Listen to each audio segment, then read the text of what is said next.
Hello friends, welcome to me and kitchen. അപ്പോൾ ഇന്ന് നമുക്ക് തലേദിവസത്തെ ചോറൊക്കെ ബാക്കി വന്നാൽ അതുകൊണ്ട് അത് കളയാതെ നമുക്കൊരു അടിപൊളി സ്നാക്ക് തയ്യാറാക്കിയെടുക്കാം. 4 മണിക്ക് ചായക്ക് കൂടെ കഴിക്കാൻ വേണ്ടിയിട്ട്. അപ്പോൾ ഞാനിവിടെ 1 കപ്പ് ചോറ് എടുത്തിട്ടുണ്ട്. ഇത് ഇന്നലെ വെച്ച ചോറിൻ്റെ ബാക്കി വന്നതാണ്. ബാക്കി വന്ന ചോറ് ഞാൻ ഫ്രിഡ്ജിൽ വെച്ചിരുന്നതാണ്. അതിൽ നിന്ന് 1 കപ്പ് ചോറ് എടുത്തിട്ടുണ്ട്. ആ 1 കപ്പ് ചോറിന് ഈക്വലായിട്ട് 1 കപ്പ് തന്നെ റവ എടുത്തിട്ടുണ്ട്. ഇത് വറക്കാത്ത റവയാണ്, കുഴപ്പമൊന്നുമില്ല. വറുത്ത റവ ആയാലും കുഴപ്പമൊന്നുമില്ല. അപ്പോൾ 1 കപ്പ് റവയും 1 കപ്പ് ചോറും എടുത്തിട്ടുണ്ട്. ഇതുകൊണ്ട് നമ്മളൊരു വടയാണ് തയ്യാറാക്കാൻ പോകുന്നത്. ഉഴുന്നില്ലാത്ത ഒരു ഉഴുന്നുവട. അപ്പോൾ നമുക്കിതെങ്ങനെ തയ്യാറാക്കുന്നതെന്ന് നോക്കാം. ആദ്യം നമുക്ക് ഈ റവയിലേക്ക് കുറച്ച് വെള്ളം ഒഴിച്ചിട്ട് റവ ഒന്ന് കുതിരാൻ വേണ്ടിയിട്ട് വെക്കാം. നനയാൻ മാത്രമുള്ള വെള്ളം ഒഴിച്ചാൽ മതി. റവ ഒന്ന് നനഞ്ഞ് കിട്ടാൻ മാത്രമുള്ള വെള്ളം ഇട്ടൊന്ന് ഇളക്കി കൊടുക്കുമ്പോൾ നമുക്കറിയാൻ പറ്റും.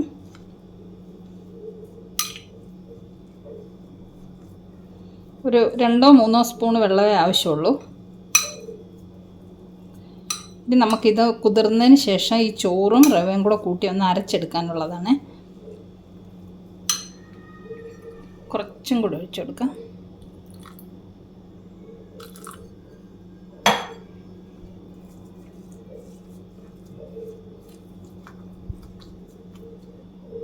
റവ ഒരു 10 മിനിറ്റ് നമുക്ക് കുതിരാൻ വേണ്ടിയിട്ട് വെക്കാം. ഒരു 10 മിനിറ്റ് കഴിഞ്ഞിട്ടുണ്ട്. നമ്മുടെ റവയൊക്കെ കുതിർന്ന് വന്നിട്ടുണ്ട്. ഇത് നമുക്കൊരു മിക്സിയുടെ ജാറിലേക്ക് ഇട്ട് കൊടുക്കാം.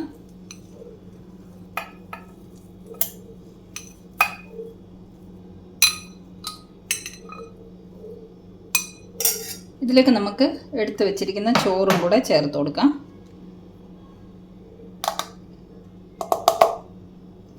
ഇനി നമുക്കിതിലേക്ക് ആവശ്യത്തിന് വേണ്ടിയിട്ടുള്ള ഉപ്പ് ചേർത്ത് കൊടുക്കാം.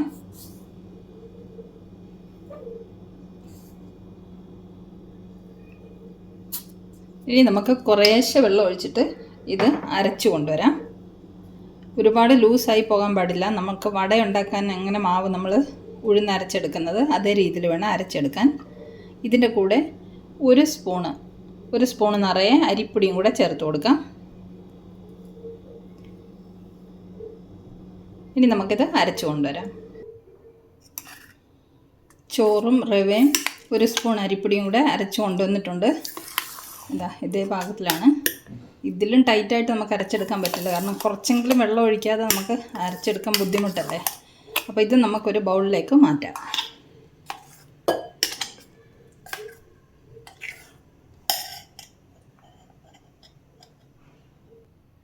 ഇനി ഇതിലേക്ക് നമുക്ക് കുറച്ച് തേങ്ങാക്കൊത്ത്, ഒരു പച്ചമുളക് ചെറുതായി അരിഞ്ഞത്, ഒരു ചെറിയ സവാള ചെറുതായി അരിഞ്ഞത്, കുറച്ച് മല്ലിയിലയും കറിവേപ്പിലയും കൂടെ അരിഞ്ഞത്, ഇതെല്ലാം കൂടെ നമുക്ക് ഈ മാവിലേക്ക് ഇട്ട് കൊടുക്കാം.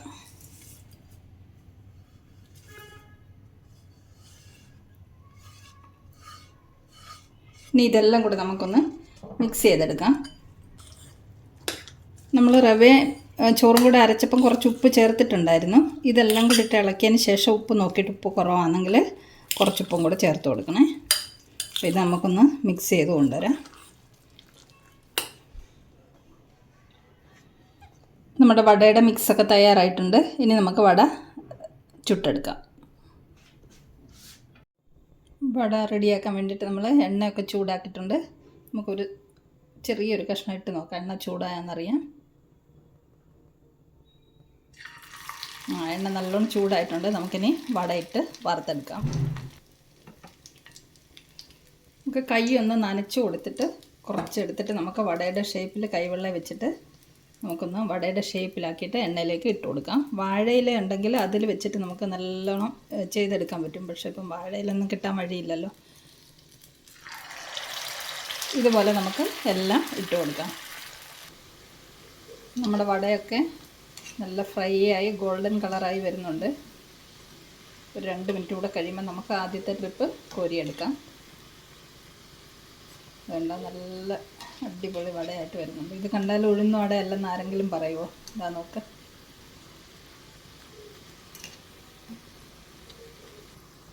നമ്മുടെ ഫസ്റ്റ് ട്രിപ്പ് ഇട്ട വടയൊക്കെ നല്ല ഗോൾഡൻ കളറായിട്ട് മുരിഞ്ഞ് വന്നിട്ടുണ്ട്. ഇത് നമുക്ക് കോരി മാറ്റാം. ടിഷ്യൂ പേപ്പറിലേക്ക് വെച്ച് കൊടുക്കാം. അപ്പോൾ എണ്ണയൊക്കെ അങ്ങ് വലിച്ചെടുത്തോളൂ.